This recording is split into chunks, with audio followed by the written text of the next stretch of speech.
Mind, body and soul. It's a winning combo like lettuce, bacon and tomato. The mind, or brain, is what we tend to think of as our decision maker. It's the headquarters of our body that has a million different preferences driven by inquisitiveness and memories of past experiences.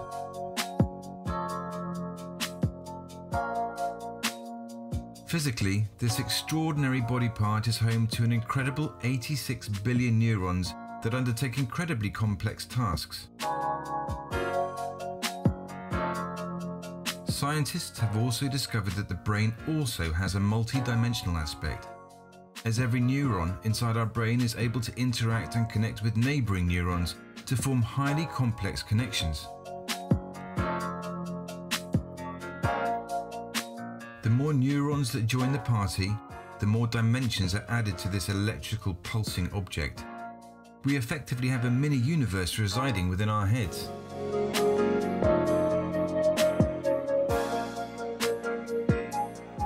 For now, we'll look at the trusty brain as a highly sophisticated remembering tool.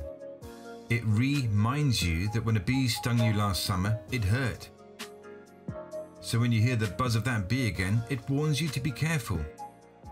It remembers. It also works constantly and silently without really alerting you to its constant dedication. The innate part of the brain is always beavering away, and it keeps us breathing and tells us when to blink.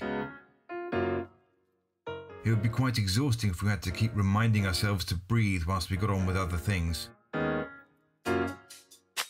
Good work, brain. Many thanks.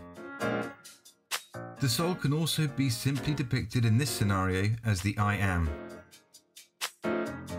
Consciousness being aware of itself right here, right now. It's non-physical and all-knowing. It's your intuitive thought, your instinct, your drive and your individualism. It's what makes you unique. It's your tether to source, the driving force that makes you, you. No ego-led emotions, no fear, no judgment, just knowing. It's neither male or female. It just is what it is. Sadly, it's also the part that many choose to think of as nothing more than a transient fluke of nature.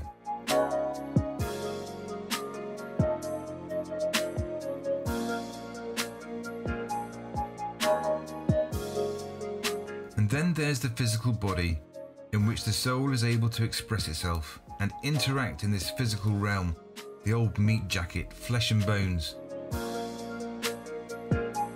Unlike the soul, the body is vulnerable to physical damage, age and various ailments. It is a transient physical form, the vehicle through which we feel, see and hear the vibrational world around us. It is also a vital tool through which emotional messages can be received.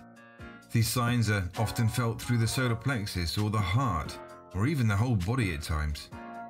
We've already talked about the knot in your stomach, and we often say we're thinking with our hearts and not our heads.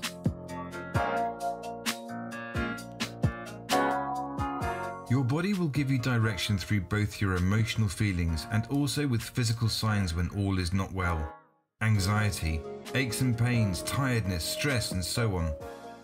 Like most vehicles, it'll tell you when it's not happy and needs your attention. Amazingly, our bodies are regenerative. They can fix themselves and they replace dead cells, and it grows and it changes. Each aspect of the mind, body and soul combo is so very clever, but when used in conjunction, we are able to navigate our paths with all the signs clearly visible. If you can understand it as one complete unit and allow it to guide you as such, you'll be able to tend to each aspect with a little more care. Mind, body and soul are to be kept in balance with each other, as together they will communicate all that we need to know with clarity. We just need to take the time to understand them in harmony. Going with your own flow is allowing all aspects of yourself to dictate what direction you should be going in. It's called being in alignment. So many of us have been out of alignment because we've been told what is best for us by others. We end up swimming against the tide. Unfortunately, the harmonious emotional feedback is not an audible dictatorial method. It simply can't be read like flat-back furniture instructions. If it were that easy, we'd be permanently in a state of reactiveness instead of proactiveness. The more we are able to listen to all aspects of our emotional and physical body, the more we can fine-tune the system. Trying to find your mind, body and soul balance is a key to navigating this world. If it feels harmonious and it feels right, then it probably is.